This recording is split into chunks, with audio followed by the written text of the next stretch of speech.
Unfortunately, we keep seeing the same story over and over again, just like we're seeing in Maine right now. Thanks for joining us at 10. I'm Alan Devlin. And I'm Savannah Louie. Oftentimes when we see violence just like this, it's inside of our children's schools. And tonight, Georgia leaders are searching for a way to protect students, but not everybody's happy about it. Atlanta News First reporter Joshua Skinner has more on Lieutenant Governor Burt Jones' approach to school safety and how it could earn teachers a bigger paycheck.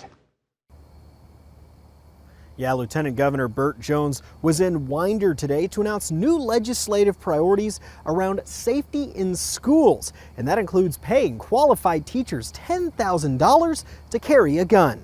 The announcement came at Austin Road Elementary School. It's sad, but it is the sign of the times that we're having to, go to these lengths to protect our children. The new lengths include expanding a 2014 state law allowing teachers to carry guns in schools. The legislation, written by State Senator Max Burns, is expected to be introduced in January. Part of this legislation creates a certified firearms training program that builds on existing law. Burns says this program will be developed by the state at no cost to the school systems. Teachers would have to qualify, go through the training, and continue to be recertified. These are not mandates. This is a local decision by a local school board. But it's unclear exactly how many school districts would opt in, even with a $10,000 stipend. There are only 3 districts that have considered it and have dealt with those policies. Lisa Morgan with the Georgia Association of Educators does not expect this to change the small number of school districts that currently allow teachers to carry. Arming teachers does not make students safer.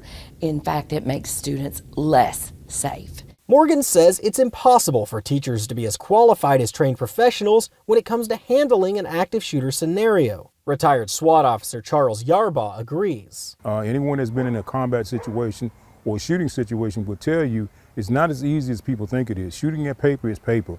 When you talk about real world, it's a big difference. Yarbaugh has nearly 40 years of law enforcement experience, much of that in active shooter training. In his view, arming teachers creates a greater risk of collateral damage. I think the best thing to do is let the teachers teach and let law enforcement and security personnel that are trained to do that to handle those type of situations. But everyone agrees safety measures of some kind need to be implemented, whether it be more guns, bulletproof glass and doors, or more school resource officers. The state is leaving that decision in the hands of the school districts. Classroom teachers should not be armed. In DeKalb County, Joshua Skinner, Atlanta News First. We'll continue to follow the Lieutenant Governor's push for guns in the classroom, as well as that breaking news of the shooting in Maine. You can download the Atlanta News First app for updates as both stories develop.